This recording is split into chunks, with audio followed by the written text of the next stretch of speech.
Kinikilig ako.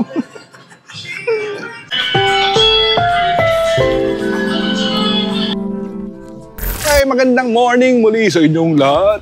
Ngayon, pumunta na naman ako kay Boss Edwin. Kasi di ba nakaraan nakita nyo na nilinis ko yung mga parts dun sa loob ng aking minivan. So ngayon naman, ikakabit ko siya. Tutulong ako sa pagkabit ng mga parts na yun dun sa loob ng minivan. Ayun lang, para lang, wala lang, ewan ko kung bakit. Kasi masipag ako eh. Matulungin pa ako. Lahat na ata ng kabaitan nasa akin. Sige na, doon na tayo magkita-kita sa Bentokyo. Let's go! Yan na yung final na kulay niya. Nakabalubok-bok.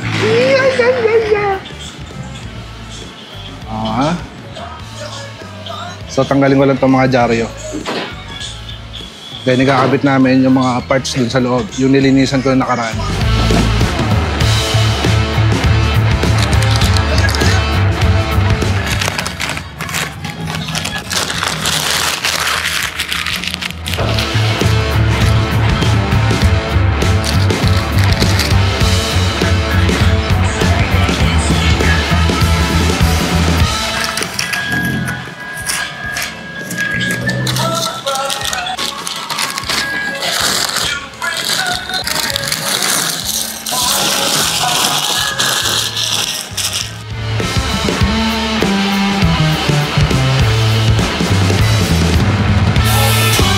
Nagbubukas ng regalo.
Yun. Inabutan na kami ng malakas na ulan. Halos naman nakabit na namin lahat. Tulad na ito. Yan. Nakabit na namin pati itong mga goma. Itong isang sliding door. Nakabit na namin. Pero dito sa side na to, hindi pa namin nakakabit. Ito yung nakabit ko kanina. Itong hirap sok-sok. Ito. Ay, sarap lang titigan. Konting-konti na lang matatapos na to.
Nakakapagod na day. Pero all goods naman. Happy, sobra.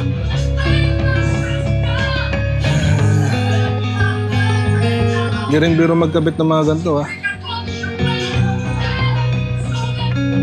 Kaya lalo na ito yung ganito. Kung hindi mo gamay at hindi mo kabisado yung mga parts, hindi mo kayang ikaw lang magkabit ng basta-basta. Kailangan mo ng guide.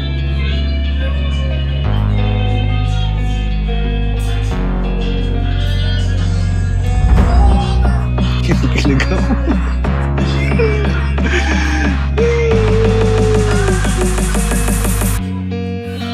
Yun. Sobrang nakakatawa lang na konting-konti na lang. Tingnan niyo. Ayun na lang yung kulang. Upuan. Tapos lilinisin na lang. Tsaka upuan dito sa gitna. So, ready to go na rin to. So yun, katulang ko si Mamboy na ikabit yung mga yan. Yung mga nilinis ko nung nakaraan. Tapos kinabit din namin yung bumper. Itong sliding door kanina. Tapos yun nga, yung mga goma. Yun. Sobrang lapit na nito. Kanina nung tinitignan ko siya habang nakabuo na lahat. Sobrang nakakatuwa lang talaga. Na hindi maalis yung ngiti mo. Kasi konti na lang, konting panahon na lang, may magagamit na ako na minivan. Nakakatuwa lang talaga.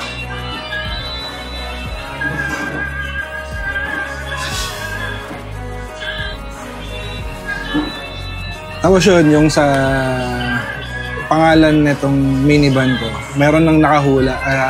Tigilan nyo na yung paghuhula nyo dyan. Kasi meron na akong nabasa kanina dun sa last upload ko na meron nang nakahula ng tamang ipapangalan ko dito sa aking minivan. So, malalaman nyo na lang kung sino siya sa pag na-release na itong minivan. Kwento ko lang din na baka yung iba kasi sabihin na parang ang bilis gawin tong sa akin or ano man.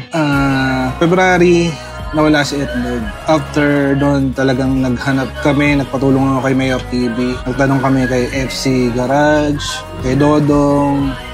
Then, ayun nga, kinusap namin dito si Boss Edwin na, ayun nga, final na decision. Dito na ako kay Boss Edwin nagpa-build. February, March, April, May, June siguro, first week, okay na to. Sa mga 4 months din.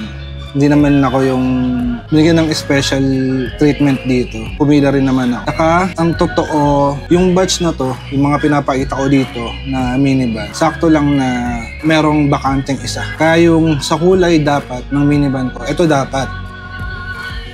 Ito yung gusto kong kulay. Pero dahil nga hindi ko naman inabutan bago i-rehistro tong minivan na to, kaya ito yung naging kulay niya, yung mica yellow na two-tone na with black. Kasi nga that time, di ba, na kailangan ko na rin makahanap ng magagamit ko na sa pang-service, pang-negosyo, pang-pamilya. Kaya sabi ko, go na yan, maski anong kulay. Maski hindi na yung gusto kong kulay yung kaya laban na agad.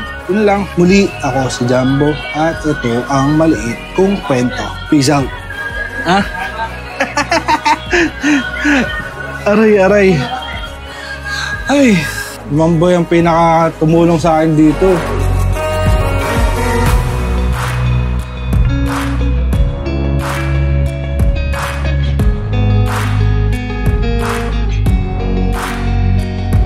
Wala, sobrang natutuwa lang talaga ako. Samahan niyo ako sa biyahe.